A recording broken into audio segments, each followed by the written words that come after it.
అధికార టీడీపీ తన కొత్త ఎత్తుగళ్లను ఖజానాపై మోపుతోంది. ప్రజల కోసం తమ సౌకర్యాలు, హెలికాప్టర్లు, స్పెషల్ చాపర్లు వదులుకోరు కానీ సర్కార్ సొమ్మును గంగపాలు చేస్తున్నారు. మొత్తం నంద్యాలలోనే సర్కార్ అంతా కూర్చొని అమరావతిని, ఢిల్లీని మానిటరింగ్ చేస్తోందనే బిరుదు కూడా ఏపీ సర్కార్కి వచ్చింది. అయితే నంద్యాల అభివృద్ధికి 2014 నుంచి టీడీపీ అడుగులు వేయలేదు. కానీ తాజాగా నంద్యాల ఉప ఎన్నిక ఉండడంతో ఇక్కడ నాయకులు కూడా నంద్యాలపై ప్రేమ చూపిస్తున్నారు. సీఎం కూడా నంద్యాలపైనే ఫోకస్ పెట్టారనేది మీడియా ముఖంగా స్పష్టమవుతోంది.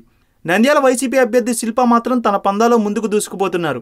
రోడ్ల వెడల్పు కోసం వేల ఇళ్లు, షాపులు నేలమట్టం చేసింది చంద్రబాబు సర్కార్. ఒకవేళ ఓట్లు వేయకపోతే ఈ పనులు అవ్వవనేలా తెలివిగా ఈ పని చేసింది అంటున్నారు ప్రజలు.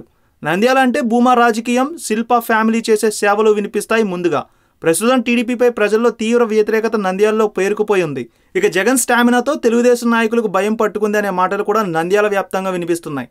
పేదలకు రేషన్, వృద్ధులకు పెన్షన్లు, పేదలకు ఇల్లు, కాలనీలు ఏర్పాటు చేయడానికి బాబు ఇప్పటికే ప్రతిన పూనుకున్నారు. కానీ ఎన్నో సంవత్సరాలుగా శిల్ప చేస్తున్న ఉచిత సేవలు నంద్యాల ప్రజలు మర్చిపోలేరంటున్నారు వైసీపీ నాయకులు. నంద్యాలను మరో న్యూయార్క్, హైదరాబాద్ చేస్తామంటున్నారు సీఎం చంద్రబాబు, ఆయన సహచర మంత్రివర్గం. కానీ ఈ హామీలు అక్కడ ప్రజలు నమ్మేలా కనిపించడం లేదు. తాజాగా సీక్రెట్గా జరిగిన మీటింగ్లో ఓ అంశాన్ని రివీల్ చేశారు తెలుగుదేశం నాయకులు.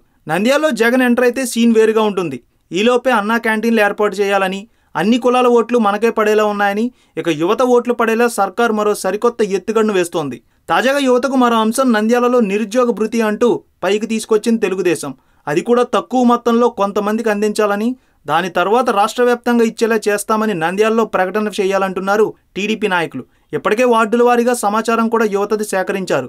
ముఖ్యంగా వైసీపీ బలంగా ఉన్న గోస్పాడు మండలం నుంచి పంపకాలు మొదలు పెట్టాలని టీడీపీ భావిస్తోంది. అయితే ఇది సాధ్యం కాని అంశమని వైసీపీ నాయకులు కొట్టిపారేస్తున్నారు. జగన్కు భయపడి నిరుద్యోగులకు లాటరీ పద్ధతిలో నిరుద్యోగ భృతి ఇస్తారేమో అంటున్నారు వైసీపీ నాయకులు. ఈ వీడియో మీకు నచ్చినట్లయితే లైక్ చేయండి, షేర్ చేయండి. మరిన్ని అప్డేట్స్ కోసం మా జనహితం టీవీని సబ్స్క్రైబ్ చేయడం మాత్రం మర్చిపోకండి.